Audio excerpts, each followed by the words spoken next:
Ceasefire negotiations involving Israel and Hamas are still ongoing in Doha, Qatar. Secretary of State Antony Blinken said a potential deal is, quote, closer than it's ever been before. CBS News foreign correspondent Ramy Inocencio has the latest from Tel Aviv. Ramy? CBS News has learned from U.S., Israeli, and Arab officials that the draft for a ceasefire and hostage deal has been agreed to in principle. And if it all carries on smoothly, then Israel and Hamas will finalize it this week.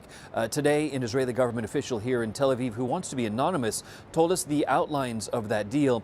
In phase one, Hamas would release 33 hostages made up of women, the elderly, the sick, and some children in exchange for a higher number of Palestinian detainees in Israeli prisons.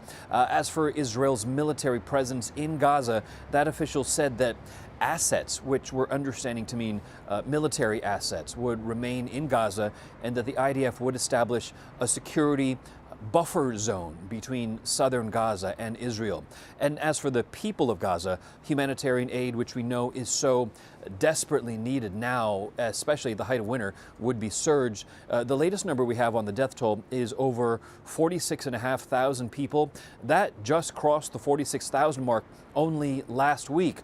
Pushing ahead to phase two, talks on that would start during phase one and with the goal of releasing younger hostages and Israeli soldiers. But first, of course, phase one has to be agreed. If it does, implementation could start this weekend with hostages starting to be released. The last time that happened was more than a year ago, but a reminder, we have been here before many times. Talks could collapse at any minute. Many are cynical, but again, one more time, there is that feeling of hope, and that official says in large part because of the U.S. and the double backing of the outgoing Biden White House and the incoming Trump White House. Back to you. Ramy Inocencio in Tel Aviv, thank you. For more, I want to bring in Jon Alterman. He's the Senior Vice President and Director of the Middle East Program at the Center for Strategic and International Studies. So, John, at this point, because we know this deal is still so tenuous, what are likely the main holdups to a deal? One of the questions is who can actually speak for Hamas. A lot of their leadership has been killed in recent months. The other question is, how many hostages does Hamas actually control? They don't control all of the hostages. And so I think the Israelis are wondering if they make this deal, are they actually going to get people out? I think one of the other issues, a question mark, and I'm not sure how much this is a sticking point, but there's a question of how many people are actually alive. And Hamas has said, well, we don't know, we're not really sure. I think this is one of the things the Israelis are really serious about. If they're going to make big trades, they're going to be trading for live people and not for dead bodies. So in that sense, does it surprise you that only 33 hostages would be released from Gaza in phase one?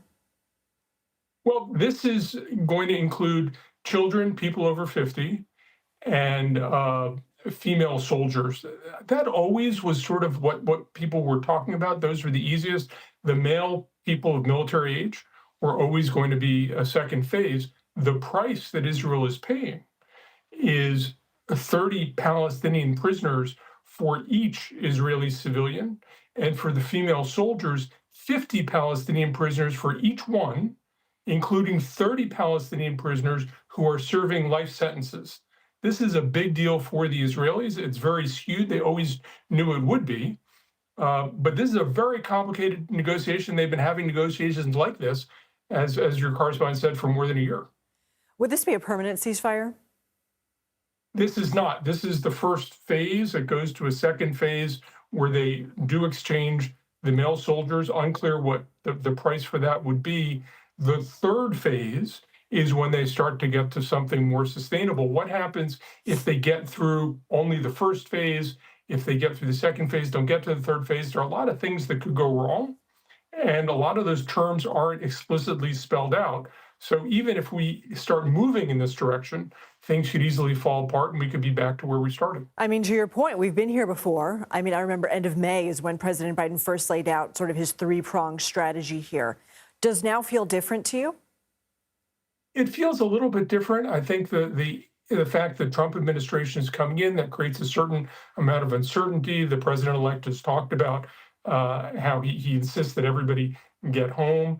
I think there's a sense that at least you know the terms and what the terms would be with the Biden team. And there may be an opportunity to do something. Again, to me, The biggest question mark is who actually can speak for Hamas, and are the people speaking for Hamas able to control enough of the hostages to really move this into a different phase? Okay, Jon Alterman, we hope you'll come back and keep us updated. Thank you so much. Appreciate your analysis.